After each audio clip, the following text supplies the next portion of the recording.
নমস্কার। যুক্তি তর্ক সঙ্গে অর্কই আপনাদের স্বাগত। আপনাদের সঙ্গে আমি অর্কপ্রভ সরকার। সপ্তাহখানেক আগে বাংলাদেশের পররাষ্ট্র মন্ত্রকের মুখপাত্র সাপ্তাহিক রুটিন সাংবাদিক বৈঠকে জনৈক এক সাংবাদিকের প্রশ্নের উত্তরে বলেছিলেন যে সাবেক প্রধানমন্ত্রী শেখ হাসিনা ভারতে থেকে যেভাবে বাংলাদেশ নিয়ে বিবৃতি দিচ্ছেন তারা পছন্দ করছেন না। বাংলাদেশে ভারতের হাই কমিশনার প্রণয় ভার্মার কাছে তারা এ বিষয়ে তাদের অসন্তোষের কথা জানিয়েছিলেন এবং সাংবাদিকরা তখন তাকে জিজ্ঞাসা করেন যে ভারত কি কোনো সদুত্তর দিয়েছে। তখন মুখপাত্র বলেন ভারত এই বিষয় নিয়ে কিছু বলেনি। দেখুন, শেখ হাসিনা তো পালিয়ে আসেননি, বাংলাদেশের বিমান বাহিনীর বিমান তাকে এখানে নামিয়ে দিয়ে গিয়েছিল। অর্থাৎ শেখ হাসিনা বাধ্য হয়েছিলেন এবং সেনাবাহিনী তাকে নিয়ে এসেছিল। এবং শেখ হাসিনার যতদিন খুশি ভারতে থাকবেন।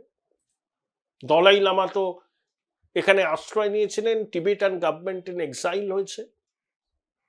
ভারত সরকার দেওয়া ট্রাভেল ডকুমেন্টস নিয়ে তিনি সারা বিশ্বে ঘুরে বেড়ান। চীনের রক্তচক্ষুকে উপেক্ষা করে আমরা দীর্ঘদিন দলাই লামাকে সসম্মানে রেখেছি এবং শেখ হাসিনার ভারতবাস নিয়েও ভারতের রাজনৈতিক দলগুলোর মধ্যে ঐক্যবদ্ধ হয়েছে। প্রধান বিরোধী দল কংগ্রেস, শাসক দল বিজেপি, অন্য আঞ্চলিক দল বাম, সবাই কিন্তু এই বিষয়ে একমত। শেখ হাসিনা বঙ্গবন্ধু কন্যা যতদিন খুশি সসম্মানে ভারতে থাকবেন। দেখুন, তারেক জিয়া যিনি লন্ডনে আছেন, খালেদা জিয়ার পুত্র, দুর্নীতির মামলা ছিল তার বিরুদ্ধে, চিকিৎসা করাতে তিনি লন্ডনে গেলেন আর ফেরেননি। তিনি রীতিমতো ভার্চুয়াল মাধ্যমে বিএনপির কর্মী সমর্থকদের বাংলাদেশে অ্যাড্রেস করেন। তাই শেখ হাসিনা যদি মনে করেন তিনি ওই একই পন্থা অবলম্বন করবেন। কিন্তু তার আগে শেখ হাসিনার যারা স্পিন ডক্টরস আছেন তারা একটা রোড ম্যাপ করে দিয়েছেন যে এই রোড ম্যাপটাকে অনুসরণ করতে হবে। দেখুন, পৃথিবীর বিভিন্ন দেশে আওয়ামী লীগের সমর্থকরা আছেন, তারা খুব সক্রিয়।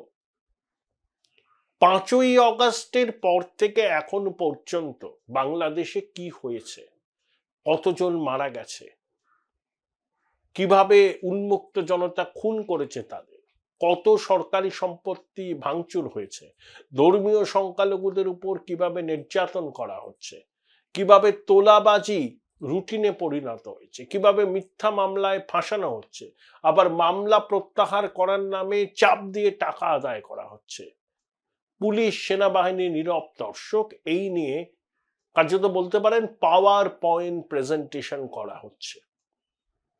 এবং সেই পাওয়ার পয়েন্ট প্রেজেন্টেশন নিয়ে পৃথিবীর বিভিন্ন গুরুত্বপূর্ণ শহরে যে সমস্ত দেশের সঙ্গে বাংলাদেশের বাণিজ্যিক সম্পর্ক আছে, দূতাবাস আছে, সেই সমস্ত দেশে আওয়ামী লীগের কর্মী সমর্থকরা ছোট ছোট মিটিং মিছিল করবেন, বিক্ষোভ করবেন বাংলাদেশি দূতাবাসের সামনে এবং প্রয়োজনে শেখ হাসিনা তাদেরকে ভার্চুয়ালি সেই সব মিটিংকে অ্যাড্রেস করবেন। তারপরে এটা হচ্ছে প্রাথমিক। তারপরে বাংলাদেশের মাটিতে এটা ট্রাম্প ক্ষমতায় আসার পরে হবে, 20শে জানুয়ারির পরে। বাংলাদেশে দেখুন আওয়ামী লীগের একটা সলিড সাপোর্ট বেস আছে, সেটা 35 থেকে 36% ভোটার, যারা আওয়ামী লীগের নামে কোনো ল্যাম্পপোস্ট দাঁড়ালেও তাকে ভোট দেবে। এই যে বিভিন্ন সমাজ মাধ্যমে মানুষের মতামত জানতে চাওয়া হচ্ছে, প্রত্যেকটা মতামতে দেখা যাচ্ছে এই মুহূর্তে ভোট হলে আওয়ামী লীগ ভালো ফল করবে। তাহলে আওয়ামী লীগের একটা বেস আছে। দেখুন, শেখ হাসিনা এতদিন তো ভারত ছেড়ে চলে গেছেন, আওয়ামী লীগের মধ্যে তার নেতৃত্ব নিয়ে কেউ কোনো বিদ্রোহ করেছে, কেউ কোনো প্রশ্ন করেছে, বলেছে যে বাংলাদেশে আওয়ামী লীগের কর্মী সমর্থকদের বিপদের মুখে ফেলে দিয়ে তিনি ভারতে গিয়ে আশ্রয় নিয়েছেন? কেউ তো বলেনি। অর্থাৎ আওয়ামী লীগের মধ্যে শেখ হাসিনার নেতৃত্বকে নিয়ে কোনো চ্যালেঞ্জ নেই, আগামী দিনেও থাকবে না। দেখুন, আপনি মার খেতে খেতে খেতে খেতে কোণঠাসা হয়ে গেছেন, এবার দেওয়ালে পিঠ থেকে গেছে, এবার তো আপনি প্রত্যাঘাত করবেন। তা আওয়ামী লীগের কর্মী সমর্থক যারা বাংলাদেশে আছেন তাদের দেওয়ালে পিঠ ঠেকে গেছে। তারা বুঝতে পারছেন প্রতিরোধ হবে, পুলিশ সেনাবাহিনী ঝাঁপিয়ে পড়বে তাদের কর্মসূচির উপর, কিন্তু তা সত্ত্বেও তারা করবেন। এবং সেই সমস্ত সমাবেশে, ছোট হোক মাঝারি হোক, হয়তো এই মুহূর্তে বিরাট বড় সমাবেশ তারা করতে পারবেন না, কিন্তু শেখ হাসিনা ভার্চুয়ালি বাংলাদেশের মাটিতে আওয়ামী লীগের যে সমস্ত কর্মী সমর্থক আছেন তাদেরকে অ্যাড্রেস করবেন। এবং এটা আমি ভবিষ্যৎবাণী করছি, ইউনূস সরকারের মেয়াদ বেশি দিনের নয়, অভ্যন্তরীণ এবং বহিরাগত কারণে তাদের পতন হবে, ঠিক যেভাবে মুঘল সাম্রাজ্যের পতন হয়েছে। ডক্টর ইউনূস 100 দিনের বেশি পার করে দিলেন ক্ষমতায় থেকে, কোনো কার্যকরী পদক্ষেপ করতে পারেননি। আইন শৃঙ্খলা পরিস্থিতি তথৈবচ, মবক্রেসি চলছে, জিনিসপত্রের দাম অগ্নিমূল্য। বাংলাদেশ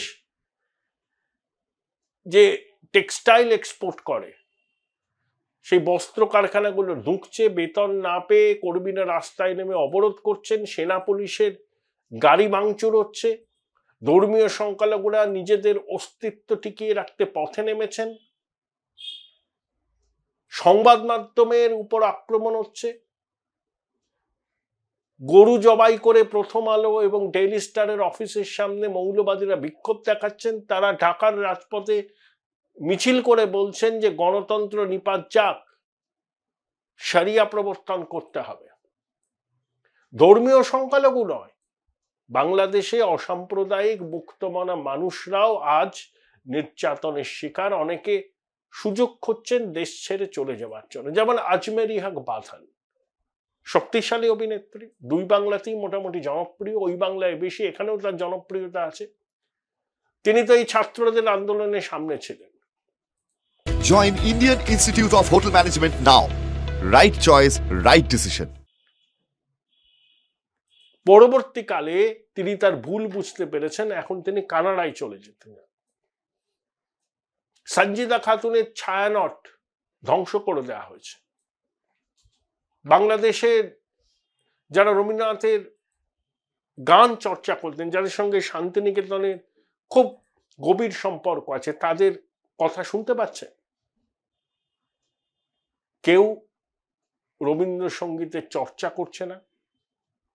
জঙ্গিদের ধর্মপিতা, যার কোনো অধিকারই নেই, রবীন্দ্র নজরুলের তুলনা করছেন এবং সাম্প্রদায়িক তাস খেলছেন নজরুলকে সামনে রেখে। আর সব সময় ভারতীয় আধিপত্যবাদ। ভারত থেকে জিনিসপত্র না গেলে চলবে বাংলাদেশের? একবার তো ভারতীয় পণ্য বয়কটের ডাক দিয়েছিল, যারা ডাক দিয়েছিল তাদের পরিবারের লোকজনই এবার ভারতীয় পণ্য ব্যবহার করে। কথায় কথায় বাংলাদেশের যাদের মোটামুটি পয়সা আছে বলে আমরা ইন্ডিয়া যাই মার্কেটিং করতে, অনেকে আবার সিঙ্গাপুরও যান। এই তো অবস্থা। তাহলে আওয়ামী লীগের সমর্থন আছে, যারা শেখ হাসিনা সরকারের পতন চেয়েছিলেন তারাই এখন বলছেন ভাই আগের জমানা ভালো ছিল, অন্তত আইন শৃঙ্খলা তো ঠিক ছিল, জিনিসপত্রের দাম তো এরকম অগ্নিমূল্য ছিল না। এখন বাড়ির মেয়েরা আতঙ্কে থাকেন, ছেলেরা বাড়ি থেকে কাজের জন্য বেরোলে কখন ফিরবেন। বিভিন্ন চাকরি থেকে আওয়ামী লীগের সমর্থকদের জোর করে ইস্তফা দেওয়ানো হচ্ছে, ধর্মীয় সংখ্যালঘুদের বলা হচ্ছে যে চাকরি করার দরকার নেই, পুলিশের মধ্যে হচ্ছে।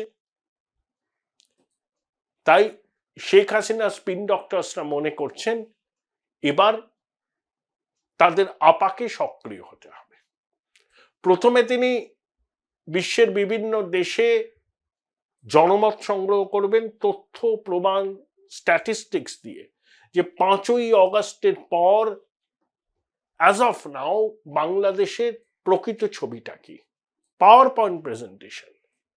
এবং বিদেশে আওয়ামী লীগের কর্মী সমর্থকদের তিনি ভাষণ দেবেন ভার্চুয়াল মাধ্যমে। সেটার সাফল্য দেখে বাংলাদেশের মাটিতে ছোট ছোট করে আওয়ামী লীগের কর্মী সমর্থকদের ভার্চুয়াল মাধ্যমে ভাষণ দেবেন। এবং তারপর ডোনাল্ড ট্রাম্প প্রশাসন ক্ষমতায় আনুষ্ঠানিকভাবে দায়িত্ব নেওয়ার পর, ইউনূস সরকারের আয়ু বেশি দিন নেই, ইতিমধ্যে বিএনপির সঙ্গে ইউনূস সরকারের গন্ডগোল শুরু হয়েছে। কবে নির্বাচন হবে? ইউনূস কিন্তু নির্বাচনের রোডম্যাপ জানাচ্ছেন না, নানা রকম গুড়িয়ে পেঁচিয়ে কথা বলে মূল লক্ষ্য থেকে সরে যাচ্ছে। আবার বিএনপির ধারণা হয়েছে যে -4 ফর্মুলা চালু করতে চায় সেনা সমর্থিতই অন্তর্বর্তী সরকার, অর্থাৎ শেখ হাসিনা বাইরে, দেশের বাইরে, খালেদা জিয়া যদি চিকিৎসার জন্য বিদেশে চলে যান তাকে আর ফিরতে দেওয়া হবে না। শেখ হাসিনার ছেলে সজীব ওয়াজেদ জয় আমেরিকায় থাকেন আর তারেক রহমান লন্ডনে থাকেন। তাহলে তিনজন এখন বাইরে রয়েছেন। খালেদা জিয়া তিনি অসুস্থ, তিনি যদি বাইরে চলে যান তাকে আর দেশে ফেরানো হবে না। তাহলে বিএনপির কর্মী সমর্থকদের মনোবল ধাক্কা খাবে। জঙ্গি জিহাদিরা এটাই চাইছেন। এই সুযোগে অন্তর্বর্তী সরকার টিকে থাকবে এবং তারা বাংলাদেশের সংবিধান সংস্কার করে প্রথমে ধর্মনিরপেক্ষতাকে উঠিয়ে দেবে, জাতীয় সঙ্গীত বদল করবে, বাংলাদেশের পতাকাতে ইসলামী চিহ্ন আরো রাখবে এবং শরিয়া প্রবর্তন করবে। এটাই তো ছক, কিন্তু এটা পূরণ হবে না। অনেক কিছু ভাবা যায় কিন্তু পূরণ হয় না। বিশ্ব রাজনীতি, বিশ্ব কূটনীতি বলে একটা কথা, যে বাংলাদেশকে আফগানিস্তান হতে আমরা দেব না, মিলিয়ে নেবেন। বাংলাদেশের মানুষও প্রতিবাদ করবেন, কিন্তু তারা হয়তো ভয়ে এখনো রাস্তায় নামছেন না, তাদেরও দেয়ালে পিঠ থেকে গেছে। জল যখন মাথার উপর দিয়ে বইবে তখন তারা রাস্তায় নামবেন এবং জঙ্গি জিহাদিদের সরকারকে টেনে ফেলে দেবেন।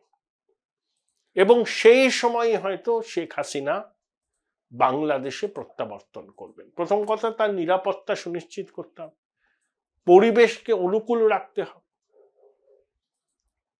এবং ইউনূস সরকারের বিরুদ্ধে মানুষের ক্ষোভ এমনিতেই চরমে উঠবে, আরো অস্থিরতা সৃষ্টি হবে এবং দেশের মানুষই তখন চাইবেন যে রাজনৈতিক নেতৃত্ব বাংলাদেশকে নেতৃত্ব দিক, তারা নির্বাচনের মাধ্যমে সরকারে আসুক। তখন আরো কিছু ফ্যাক্টর থাকে আন্তর্জাতিক রাজনীতির, সেই ফ্যাক্টরগুলো অনুকূলে আসলে শেখ হাসিনা কিন্তু বাংলাদেশে ফিরবেন। তিনি তো 75 থেকে 81 সাল বাংলাদেশে ছিলেন না, তারপর ফিরে রাজনীতি করেছেন। তার উপর বহু হামলা হয়েছে, একবার তো গ্রেনেড বিস্ফোরণে তার জীবন বিপন্ন হতে চেয়েছিল, তার পরিবারের উপর দিয়ে ঝড়ঝাপটা কম যায়নি। কিন্তু মুক্তিযুদ্ধ, শেখ মুজিবের প্রতি বাংলাদেশের বহু মানুষের একটা আলাদা আবেগ আছে, সেটাকে পুঁজি করে এবং ইউনূসের অন্তর্বর্তী সরকার যে সম্পূর্ণ মাৎসন্যায় কায়েম করেছে বাংলাদেশে, অনেক অবজারভার বলছেন that days are getting number. এভাবে চলতে পারে না, কিছু নেই বাংলাদেশে, আইন শৃঙ্খলা, টাকা পয়সা, ব্যবসা বাণিজ্য কিচ্ছু নেই। মবক্রেসি চলছে, মব জাস্টিস চলছে, পুলিশ সেনা হাত গুটিয়ে বসে আছে, পুলিশ এখনো সেভাবে সক্রিয় নয়। আরে সেনার কাজ কি আইন শৃঙ্খলা রক্ষা করা? তারা একটা লাঠি হাতে 10 কেজি ওজনের অস্ত্র নিয়ে ভারী জুতো পরে রাস্তায় ঘুরে বেড়াচ্ছে, এই কাজ তাদের নয় এবং সেনাকেও ক্ষোভের মুখে পড়তে হচ্ছে। পরিস্থিতি যত আরো খারাপ হবে এবং ডোনাল্ড ট্রাম্প ক্ষমতাসীন হলে ইউনূস সরকার দিন গোনা শুরু করে দিতে হবে। টিকতে পারবে না, টিকতে পারবে না ইউনূস সরকার। বাংলাদেশে যে রাজনৈতিক ভ্যাকুয়াম হবে, সেই ভ্যাকুয়ামের সুযোগ নিয়ে আন্তর্জাতিক জনমতকে নিজের সপক্ষে নিয়ে এবং বাংলাদেশের মানুষের যদি চাহিদা থাকে শেখ হাসিনা আবার বাংলাদেশের মাটিতে ফিরে অতীতের ভুল ত্রুটি শুধরে প্রয়োজনে ক্ষমা চেয়ে আবার আওয়ামী লীগের রাজনীতিটা করুন, সেই পরিস্থিতি অনুকূল হলেই কিন্তু শেখ হাসিনা বাংলাদেশে ফিরবেন। এই মুহূর্তে তারিখ দিন তো বলা সম্ভব নয়, কিন্তু সে দিন খুব বেশি দেরি নয় বলেই অনেকে বলছেন। তাহলে প্রথম হচ্ছে বিদেশের মাটিতে আওয়ামী লীগের কর্মী সমর্থকদের উজ্জীবিত করা, ভার্চুয়াল মাধ্যমে বক্তৃতা দেওয়া, পাওয়ার পয়েন্ট প্রেজেন্টেশন দিয়ে ইউনূস জমানার কীর্তিগুলোকে মানুষের সামনে আনা, তারপর বাংলাদেশে আওয়ামী লীগের ছোট ছোট জমায়েতে ভার্চুয়াল মাধ্যমে শেখ হাসিনা বক্তব্য রাখবেন। তারপর আন্তর্জাতিক রাজনীতি, বাংলাদেশের ঘরোয়া রাজনীতির অভিমুখ কোন খাতে বইছে সেটা দেখে নিজের নিরাপত্তা সুনিশ্চিত করে এবং বাংলাদেশের মানুষের যদি দাবি থাকে যে ইউনূস সরকারকে হটিয়ে গণতান্ত্রিক পদ্ধতিতে নির্বাচন করে বাংলাদেশের সরকার তৈরি হোক, রাজনৈতিক নেতৃবৃন্দের হাতেই বাংলাদেশের ভবিষ্যৎ থাকবে, তখন শেখ হাসিনা হয়তো বাংলাদেশে ফিরতে পারে। তবে তিনি যে ফেরার জন্য মরিয়া সেটা নিয়ে কোনো সন্দেহের অবকাশ নেই।